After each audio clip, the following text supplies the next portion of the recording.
Assalamualaikum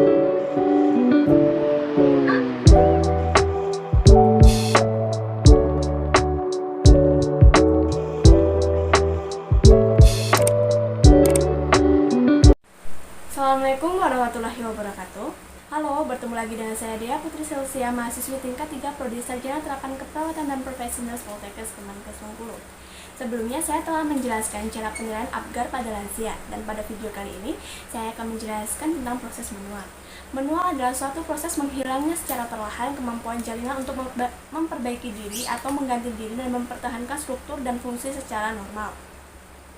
Adapun definisi yang lain tentang menua adalah menurunnya cadangan fungsional dan fungsi secara progresif maupun universal yang terjadi pada semua organisme sepanjang waktu. Menua tidak sama dengan penyakit, namun orang yang sudah tua lebih rentan terkena sakit.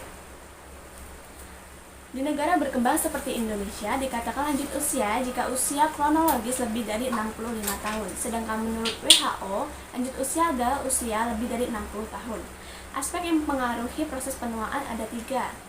Yang pertama ada hereditas, yang kedua nutrisi, yang ketiga radikal bebas. Hereditas adalah pewarisan sifat-sifat fisik dan perilaku dari suatu makhluk hidup kepada keturunannya. Sedangkan nutrisi yaitu makanan yang dikonsumsi seseorang yang akan berpengaruh dalam proses penuaannya. Orang yang sering mengkonsumsi junk food akan lebih cepat mengalami penuaan dan menyebabkan penyakit karena junk food adalah makanan yang tidak sehat dan memiliki gizi yang rendah. Dikatakan tidak sehat karena junk food mengandung lemak jenuh yang tinggi dan juga mengandung gula. Dampak dari seringnya mengkonsumsi junk food dapat mengakibatkan peningkatan lemak badan yang tidak seimbang sehingga bisa terjadi penuaan dini. Peningkatan penyakit degeneratif seperti diabetes mellitus, hipertensi, penyakit jantung koroner maupun kanker. Yang ketiga, radikal bebas. Radikal bebas adalah zat-zat pencetus terjadinya kanker. Selanjutnya, penuaan yang terjadi pada sistem tubuh. Yang pertama pada sistem panca indera, dapat terjadi rabun pada mata maupun terjadi katarak. Dapat terjadi tuli pada telinga. Dan yang kedua, pada sistem gastrointestinal, jadi penurunan nafsu makan pada lansia yang membuat lansia sering terkena mah. Pada sistem kardiovaskuler, penurunan kekuatan kontraksi dan isi sekuncup yang mengakibatkan terjadinya gejala infark miokard. Yang keempat ada respirasi. Pada respirasi terjadi gangguan pada paru-paru, yang paling sering adalah PPOK. Yang kelima dapat terjadi masalah pada persendian, yaitu menurunnya cairan sinovial menyebabkan penumpukan garam yang mengakibatkan rematik.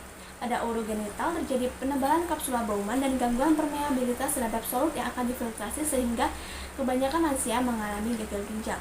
Pada sistem saraf pusat dan otonom berisiko tinggi terjadinya stroke. Dan pada kulit mengalami atrofi yang menyebabkan keriput. Yang terakhir, tulang pada lansia sering osteoporosis atau mudah keropos. Saya mempunyai nenek berusia 63 tahun.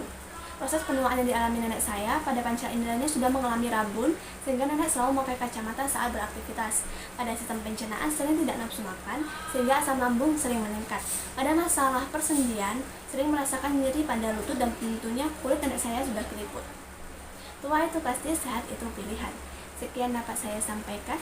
Semoga dapat bermanfaat bagi kalian semua. Saya akhiri. Wassalamualaikum warahmatullahi wabarakatuh.